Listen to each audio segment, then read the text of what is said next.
are here to give praise and worship to the Father.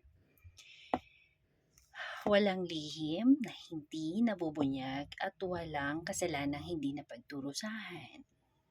So there's a song for that. Puso ko yung sinisiyasat. See, the Father will see. Buhay ko yung alam.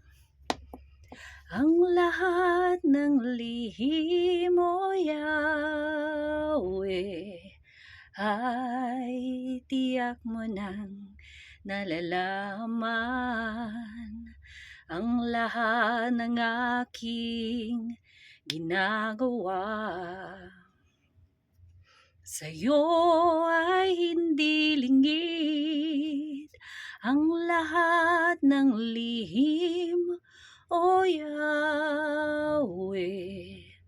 ay tiyak mo nang nababatid. See, the Father will know everything. Salamat, Panginoon, kilala mo ako.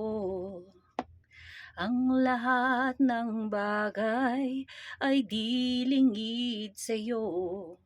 Salamat, Panginoon, tinutuwid mo ako. Ikaw lang ang may alam ng aking patutunguhan. Salamat sa'yo,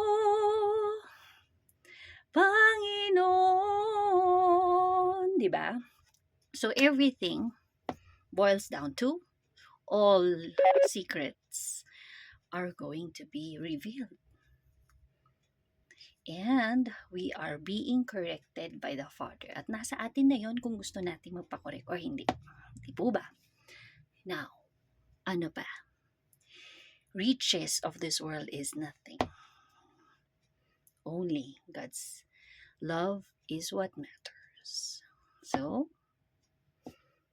hindi ang tagumpay o yaman sa buhay, hindi katanyagan ang aking inasam, hindi ang biyaya o ang pagpapala, hindi lahat ito pagkat Ama, ikaw ay mahal ko. See? Mahal kita, Panginoon. Mahal kita sa buhay kong ito. Sa'yo lamang maglilingkod. Sa'yo ako ay susunod. Sa'yo, Panginoon. So it's not the riches that matters, but our love for the Father. That's why we are here in the ministry. Diba? Kahit kailan di ka nagkulang, biyaya mo sa'ki laging ang pag-ibig mo sa'ki walang hanggan. Inibig mo ako noon pa man. Diba? Panginoon, dakila katapat sa dalangin ko. Ako'y inibig mo kahit ako ay ganito. Walang katapusan ang pagmamahal mo. Walang pinipili ang puso mo. So, thank you, Father, di ba? Kahit kailan di ka nagkulang, biyaya mo sa'ki laging ang pag-ibig mo sa'ki walang hanggan. Inibig mo ako noon pa man.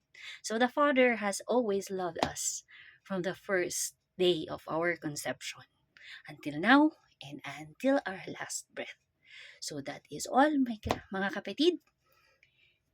We have to grow higher.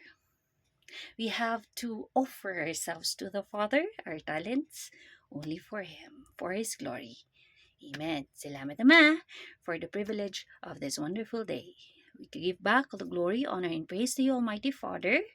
Amen.